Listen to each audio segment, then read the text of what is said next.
Hi students, welcome to my channel RD Tuition and Tutorials. 9th standard maths la exercise 6.1 la first sum வந்து பார்க்கலாம். From the given figure, find all the trigonometric ratios of angle B அப்படின்னு கொடுத்துருக்காங்க. Trigonometric ratios பார்த்தீங்க அப்படின்னா மொத்தம் 6 இருக்கு. Sin, cos, tan, secant, cot, cosecant அப்படின்னு சொல்லிட்டு. ஸோ டயக்ராம்ல என்ன கொடுத்துருக்காங்க அப்படின்னா இது வந்து ஆப்போசிட் சைட். ஆப்போசிட் சைடுக்கான வேல்யூ பார்த்தீங்கன்னா 9. அடுத்து வந்து அட்ஜசன்ட். அட்ஜசன்ட்க்கு 40. அடுத்து ஹைபாட்டென்யூஸ் அதுக்கான வேல்யூ பார்த்தீங்கன்னா 41. இப்போ இதுதான் பார்த்தீங்கன்னா இந்த ஓவர் வேல்யூ சப்ஸ்டியூட் பண்ண போகிறோம். Sine theta equal to opposite by hypotenuse. So opposite அப்படிங்கிறது 9, ஹைபாட்டென்யூஸ் வந்து 41. அடுத்து cos theta equal to adjacent by hypotenuse, அதாவது அட்ஜசன்ட் 40, ஹைபாட்டென்யூஸ் 41. அடுத்து tan theta equal to opposite by adjacent. Opposite பார்த்தீங்கன்னா டான் தீட்டாக்கு 9, adjacent வந்து 40. அடுத்து secant theta equal to hypotenuse by adjacent. Hypotenuse வந்து 41, அட்ஜசன்ட் வந்து 40. அடுத்து cot theta equal to adjacent by opposite side. Adjacent 40, opposite 9. அடுத்து cosecant theta equal to hypotenuse by opposite. Hypotenuse 41, opposite வந்து 9. Second sum பார்க்கலாம். From the given figure, find the values of sin B, secant B, cot B, cos C, tan C, cosecant C அப்படின்னு சொல்லிட்டு மொத்தம் ஒரு 6 trigonometric ratios வந்து கொடுத்துருக்காங்க. இதுக்கான diagram வந்து ABCDன்னு சொல்லிட்டு 4 பாயிண்ட் இருக்கு. இதுல B அப்படிங்கிறது இதை ஆங்கிளா வச்சுக்கிட்டு ஒரு 3 வேல்யூஸ் கண்டுபிடிக்கணும். சியை வந்து ஆங்கிளா வச்சுக்கிட்டு இது 3 வேல்யூஸ் வந்து கண்டுபிடிக்கணும். cos C, tan C, cosecant C வந்து கண்டுபிடிக்கணும். ஸோ ஃபர்ஸ்ட் இப்போ இந்த பியை வந்து நம்ம சென்டரா வச்சு நம்ம கண்டுபிடிக்கிறோம் அப்படின்னா இந்த ட்ரையாங்கிள் போர்ஷன் மட்டும் நமக்கு வரும் இல்லையா? இந்த ட்ரையாங்கிள் போர்ஷன் மட்டும் வரும். இது ஏ, இது டி, இது பி. இங்க ஏபிக்கு வந்து 13 கொடுத்துருக்காங்க, இங்க 5. இந்த ஏடிக்கு வந்து வேல்யூ இல்லை. ஸோ அப்போ இதான் நம்ம கண்டுபிடிக்க போறோம். இதுக்கு ஃபார்முலா என்ன அப்படின்னா AB square equal to AD square plus BD square. So ஏபிக்கான வேல்யூ வந்து 13 ஸ்கொயர், ஏடி தான் கண்டுபிடிக்க போறோம், அப்படியே வச்சுக்கலாம். பிடி வந்து 5 ஸ்கொயர். 13 ஸ்கொயர் பண்ணா 169. இது கூட 5 ஸ்கொயர் பண்ணா 25. இங்க வரும்போது -25 மாறும். ஏடி ஸ்கொயர். ஸோ மைனஸ் பண்ணோம் அப்படின்னா 144 அப்படின்னு வரும். Equal to AD square. இந்த ஸ்கொயர் இந்த பக்கம் வரும்போது ஸ்கொயர் ரூட்டா மாறும்.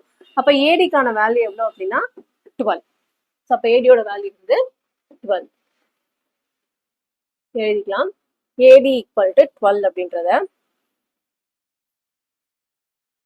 அடுத்து இந்த ட்ரையாங்கிள பாத்தீங்கன்னா இந்த சி அப்படிங்கறத வந்து நம்ம பாயிண்டா வச்சு கண்டுபிடிக்கும் போது இப்போ ட்ரையாங்கிள் வந்து இந்த போர்ஷன் மட்டும் வரும் இல்லையா? ஏ பி சி. இப்போ ஏடிக்கு நம்ம எவ்வளவு கண்டுபிடிச்சோம்? 12. டிசிக்கு வந்து 16. ஆனா ஏசிக்கு வந்து இல்லை. ஸோ இதை கண்டுபிடிக்கிறதுக்கு பேஸ் பண்ணக்கூடிய ஃபார்முலா வந்து AC square equal to AD square plus DC square. AC ஸ்கொயருக்கான வேல்யூ நம்ம கண்டுபிடிக்கணும். ஏடி ஸ்கொயருக்கான வேல்யூ வந்து 12 ஸ்கொயர் பிளஸ் டிசி வந்து 16 ஸ்கொயர். 12 ஸ்கொயர் பண்ணோம் அப்படின்னா 144. 16 ஸ்கொயர் பண்ணோம்னா 256. ஆட் பண்ணோம் அப்படின்னா 400 வரும். இது ஏசி ஸ்கொயருக்கான வேல்யூ. இங்க இருக்கக்கூடிய ஸ்கொயர் இங்க வரும்போது ஸ்கொயர் ரூட்டா மாறும். ஸோ ஏசியோடைய வேல்யூ என்ன அப்படின்னா 400 ஸ்கொயர் எடுத்தோம் அப்படின்னா 20 அப்படின்னு வரும். அப்ப ஏசிக்கான வேல்யூ வந்து 20. AC equal to 20. இப்போ ஃபர்ஸ்ட் நம்ம இந்த sin B, secant B, cot B value வந்து கண்டுபிடிக்க போறோம். ஸோ இதுக்கு எடுக்கக்கூடிய ட்ரையாங்கிள் என்ன அப்படின்னா இந்த ஃபர்ஸ்ட் ட்ரையாங்கிள் தான் வந்து நம்ம எடுக்க போறோம். ஸோ இதுக்கான வேல்யூஸ் வந்து எடுத்து எழுதிக்கலாம். ஸோ ஃபர்ஸ்ட் வந்து sin B.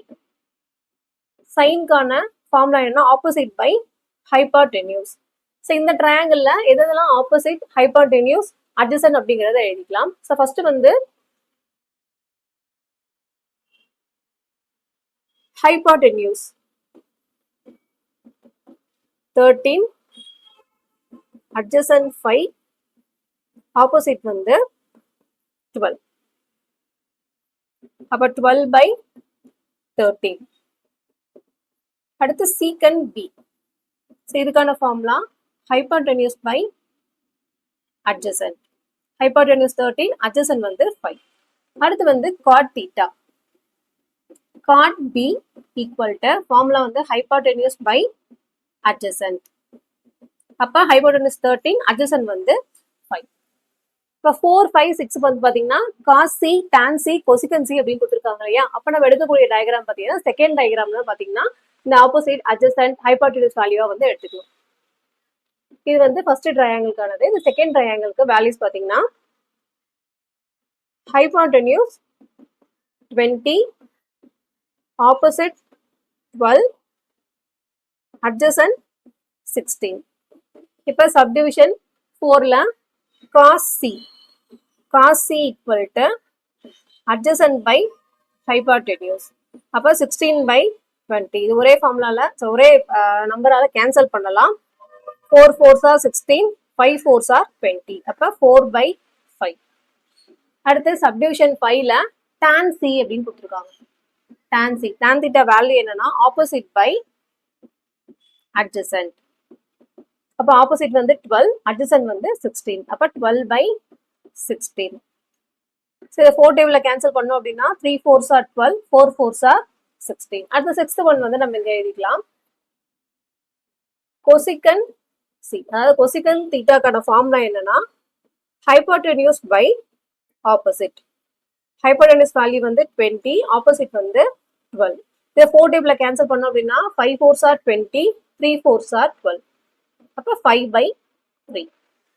இந்த சம் அவ்வளவுதான். வீடியோ உங்களுக்கு பிடிச்சிருந்தா லைக் பண்ணுங்க, உங்க ஃப்ரெண்ட்ஸ்க்கும் ஷேர் பண்ணுங்க. மறக்காம நம்ம சேனலை சப்ஸ்கிரைப் பண்ணி வச்சுக்கோங்க. தேங்க்யூ.